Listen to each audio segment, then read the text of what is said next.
Hello दोस्तों, आज हम लोग देखेंगे भारत में राष्ट्रवाद लघु उत्तरीय प्रश्न। तो पहला प्रश्न देखते हैं। पहला प्रश्न क्या है? कह रहा है भारत में लोगों द्वारा रॉलेट एक्ट का किस प्रकार विरोध किया गया, उदाहरण सहित स्पष्ट कीजिए। या रॉलेट एक्ट क्या था, उसका विरोध कैसे किया गया, क्या परिणाम हुआ। ठीक है। रॉलेट एक्ट का दूसरा नाम काला कानून है। ठीक है। क्या है? काला कानून। ठीक है, काला कानून। तो देखिए, तो हम लोग को बस ये बताना है कि रॉलेट एक्ट क्या है, इसका किस प्रकार विरोध किया गया है। ठीक है। तो देखते हैं इसका आंसर जो है रॉलेट एक्ट हेडिंग डाल देंगे और लिखेंगे क्या? रॉलेट एक्ट 1919 ईस्वी में पारित एक कानून था। ठीक है। जो रॉलेट एक्ट था 1919 ईस्वी में पारित हुआ था, जो एक क्या था? कानून था, जिसमें भारतीयों पर किसी तरह के मुकदमे को चलाए बिना शक के आधार पर गिरफ्तार कर 2 साल तक जेल में बंद किया जा सकता था। ठीक है। क्या किया जाता था? शंका के आधार पर क्या किया जाता था? 2 सालों तक जेल में बंद किया जा सकता था। परिणाम क्या हुए? देखिए, हम लोगों का रॉलेट एक्ट क्या था, तो इसका इतना ही आंसर हो गया। जो रॉलेट एक्ट हेडिंग डालकर, रॉलेट एक्ट 1919 ईस्वी में पारित एक कानून था, जिसमें भारतीयों पर किसी तरह के मुकदमे को चलाए बिना शंका के आधार पर गिरफ्तार कर 2 सालों तक जेल में बंद किया जा सकता था। ये रॉलेट एक्ट है। परिणाम क्या हुआ देखते हैं। अंग्रेजों ने राष्ट्रवादियों दमन शुरू करके साथ ही मार्शल लॉ लागू कर दिया।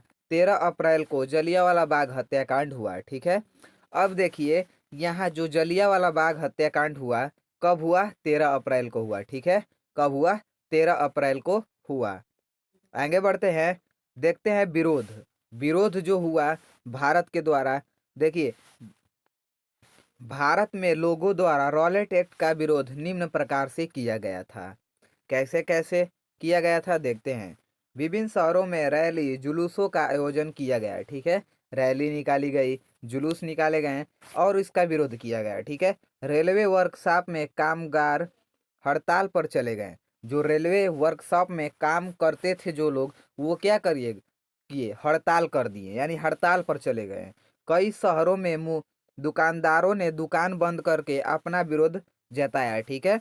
कई शहरों में क्या हुए? दुकान बंद कर दुकानदार जो है अपना विरोध जताया। ठीक है। यही था हम लोगों का परिणाम भी, और इसका विरोध कैसे कैसे हुआ ये सब देखे। अब देखते हैं प्रश्न नंबर दूसरा। दूसरा कह रहा है साइमन कमीशन की रिपोर्ट से कांग्रेस को क्यों असंतुष्टि असंतुष्टि थी? कांग्रेस ने किस नई नीति की घोषणा की? ठीक है। तो इसका आंसर देखते हैं। दिया है, साइमन कमीशन में एक भी भारतीय सदस्य के शामिल न होने के कारण कांग्रेस इस रिपोर्ट से असंतुष्ट थी। ठीक है। जो साइमन कमीशन था, 7 लोगों का जो समूह था। ठीक है। साइमन कमीशन जो था, 7 लोगों का समूह था। ठीक है। समूह था, 7 लोगों का समूह था, जिसमें से क्या हुआ था? एक भी भारतीय सदस्य जो थे शामिल नहीं थे, इसलिए अंग्रेज क्या थे? उससे असंतुष्ट थे। कांग्रेस ने पूर्ण स्वराज की नीति की घोषणा की। ठीक है। तब क्या किए जो कांग्रेस थे, वो पूर्ण स्वराज की मांग करने लगे। तो देखिए, दिसंबर 1929, ठीक है, दिसंबर, ये सन याद करिएगा। ठीक है। दिसंबर 1929 में जवाहरलाल नेहरू की अध्यक्षता में कांग्रेस के लाहौर अधिवेशन में पूर्ण स्वराज की मांग को औपचारिक रूप से मान लिया गया। ठीक है। क्या हुए? औपचारिक रूप से मान लिए गया। ठीक है। अब दिया है, तथा तय किया गया कि 26 जनवरी, ठीक है, जो 26 जनवरी 1930 को स्वतंत्रता दिवस के रूप में मनाया जाएगा। ठीक है। स्वतंत्रता दिवस के रूप में मनाया जाएगा, और उस समय दिन लोग पूर्ण स्वराज के लिए संघर्ष की शपथ लेंगे। ठीक है। क्या करेंगे? पूर्ण स्वराज के लिए क्या लेंगे? शपथ लेंगे। ठीक है। आगे बढ़ते हैं। अब देखते हैं तीसरा नंबर प्रश्न क्या कह रहा है। पूना पैक्ट पर किसके हस्ताक्षर हुए, उसकी 2 शर्तें लिखिए। ठीक है। बताना है पूना पैक्ट जो था, किनके हस्ताक्षर हुए। ठीक है। और उनकी 2 शर्तें लिखनी है। तो अब देखिए, आंसर देखते हैं। जो पूना पैक्ट पर गांधी जी और डॉक्टर भीमराव अंबेडकर के हस्ताक्षर हुए, ठीक है, भीमराव अंबेडकर के हस्ताक्षर हुए। दो व्यक्ति कौन कौन से थे? गांधी और डॉक्टर अंबेडकर जी थे, ठीक है। ये दोनों व्यक्ति जो थे उस यही पूना पैक्ट पर हस्ताक्षर हुए। अब कब हुआ था पूना पैक्ट? तो सितंबर 1932 में हुआ। पूना पैक्ट की दो शर्तें निम्नलिखित है। अब देखिए यहाँ सन भी दिया है कि जो पूना पैक्ट हुआ था कब हुआ था? 1932 ईस्वी में हुआ था। कब हुआ था? 1932 ईस्वी में। और पूना पैक्ट की दो शर्तें जो थी निम्नलिखित थी। कौन कौन सी थी? अब देखिए, अंबेडकर द्वारा दलित के लिए एक अलग निर्वाचित क्षेत्रों की मांगों को वापस लेना, ठीक है। अंबेडकर जो थे दलितों के लिए क्या किए थे? अलग निर्वाचित क्षेत्रों की मांग किए थे, उसी को वापस लिया गया। दलितों वर्गों को प्रांतीय एवं केंद्रीय विधायी परिषदों में आरक्षण दिया जाने लगा, ठीक है। आगे बढ़ते हैं। अब देखते हैं अल्लूरी सीताराम राजू कौन थे? विद्रोहियों को गांधी के विचारों से प्रेरित करने में उनकी भूमिका को स्पष्ट कीजिए, ठीक है।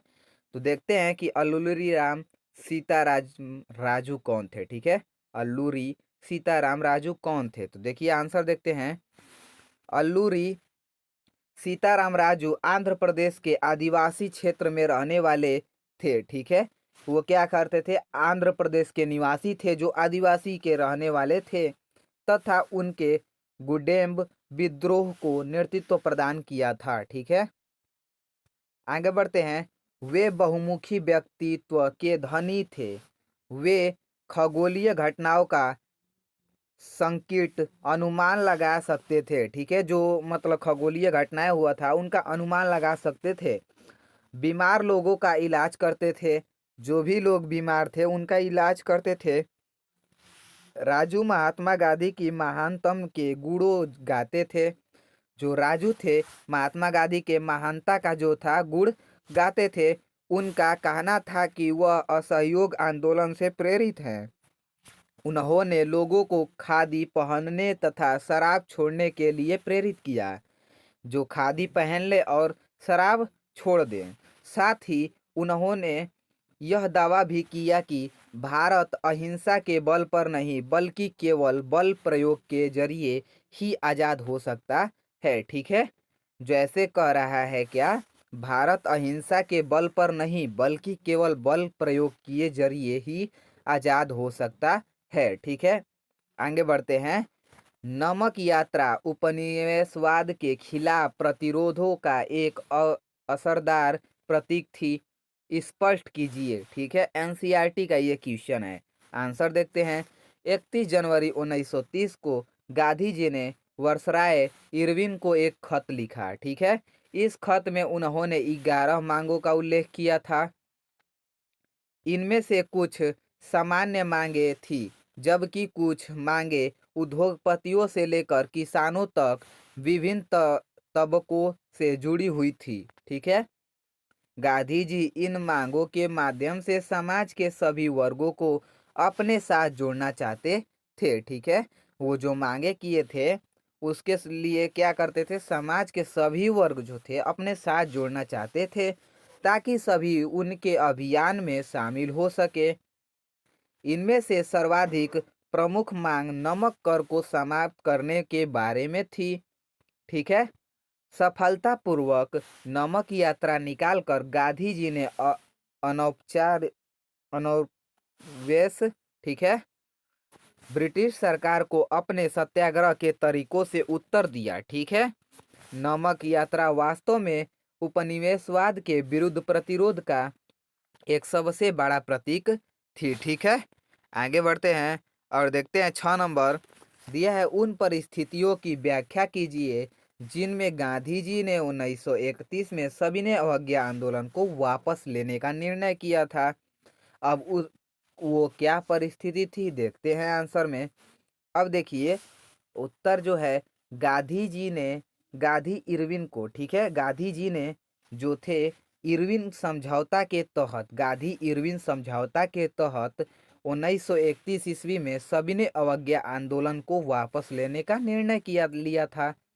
जो गांधी और इरविन के बीच समझौता हुआ था उसी में क्या किए थे, सविनय अवज्ञा आंदोलन को वापस लेने का निर्णय किया था। इसके अग्रलिखित कारण थे। क्यों, कौन कौन से कारण थे देखते हैं। सरकार राजनीतिक कैदियों को रिहा करने पर राजी हो गई थी, ये एक कारण था। दूसरा देखते हैं कारण क्या था। सरकार ने दमनकारी नीति चला रखी थी, जिसके तहत शांतिपूर्ण सत्याग्रहियों पर हमले किए गए, महिलाओं और बच्चों को मारा पीटा गया, लगभग 1 लाख लोग गिरफ्तार किए गए। ठीक है, लगभग 1 लाख लोग क्या किए गए, गिरफ्तार किए गए। औद्योगिकी मजदूरों ने अंग्रेजों शासन का प्रतीक पुलिस चौकी, नगरपालिका भवनों, अदालतों और रेलवे स्टेशन पर हमले शुरू कर दिए थे।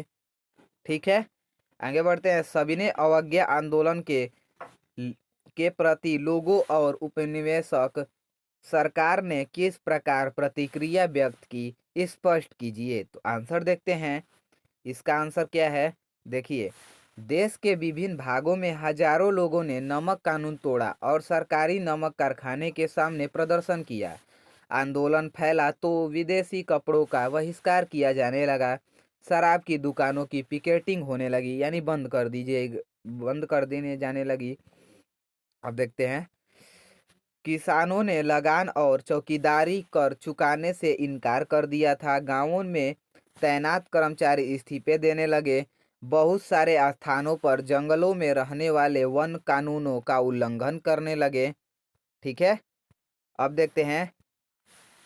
औपनिवेशिक सरकार कांग्रेसी नेताओं को गिरफ्तार करने लगी। जब महात्मा गांधी को गिरफ्तार कर लिया गया तो सोलापुर के औद्योगिक मजदूरों ने अंग्रेजी शासन का प्रतीक पुलिस चौकी, नगरपालिका भवनों, अदालतों और रेलवे स्टेशनों पर हमले शुरू कर दिए।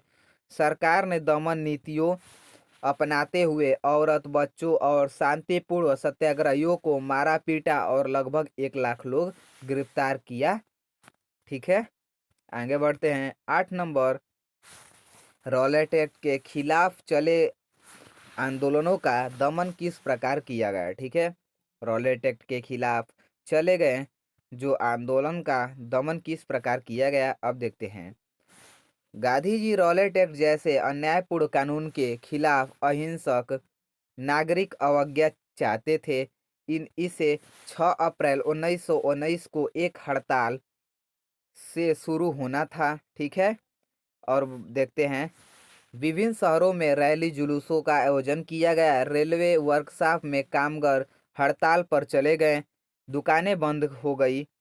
ठीक है, इस व्यापक जन उभार से चिंतित तथा रेलवे व टेलीग्राफ जैसी समाचार सुविधाओं के भंग हो जाने की आशंका से भयभीत अंग्रेजों ने राष्ट्रवादियों का दमन शुरू कर दिया।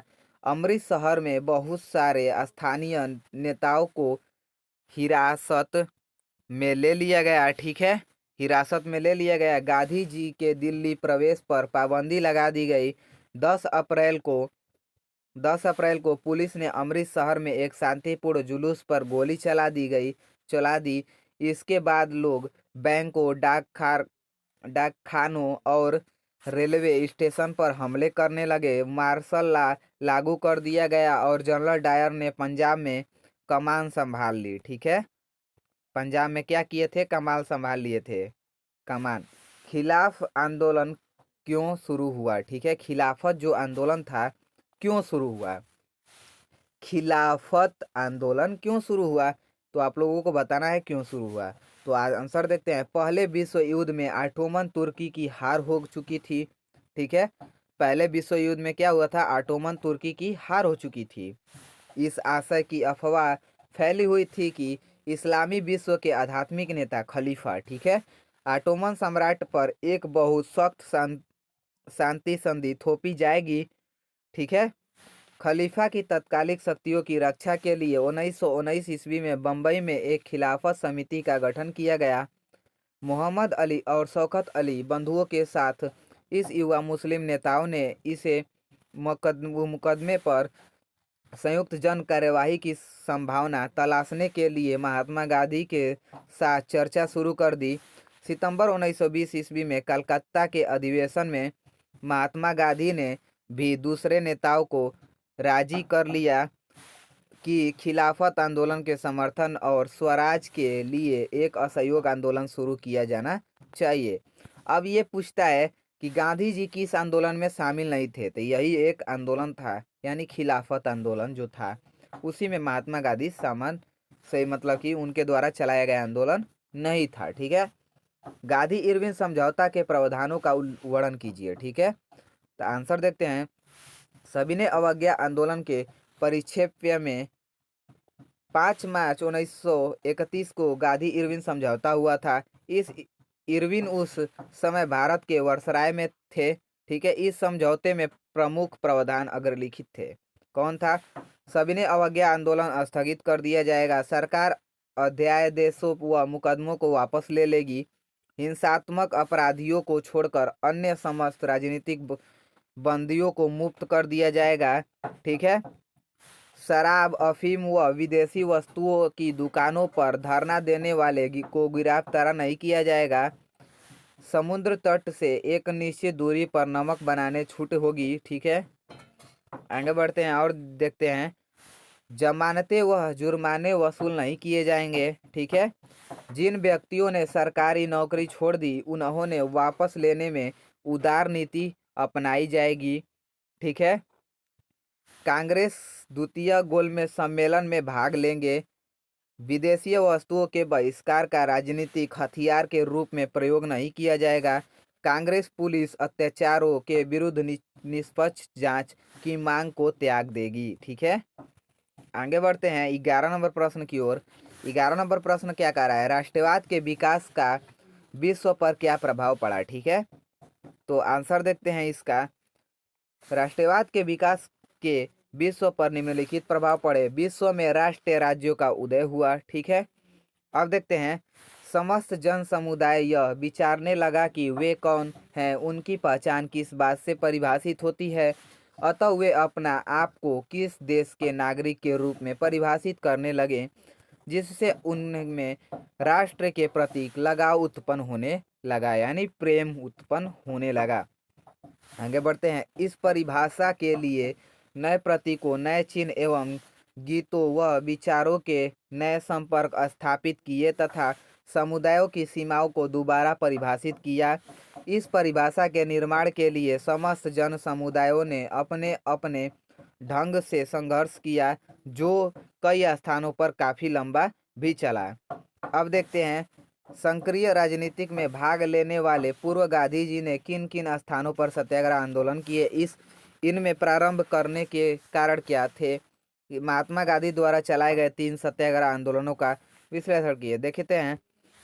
सक्रिय राजनीतिकों में भाग लेने वाले से पहले गांधी जी ने अपने गुरु गोपाल कृष्ण गोखले के कहने भारत भ्रमण किया। ठीक है, कहने के अनुसार क्या किए? भारत भ्रमण किए। इस दौरान उन्होंने कई स्थानों पर सत्याग्रह आंदोलन चलाया, जिनमें प्रमुख है चंपारण सत्याग्रह।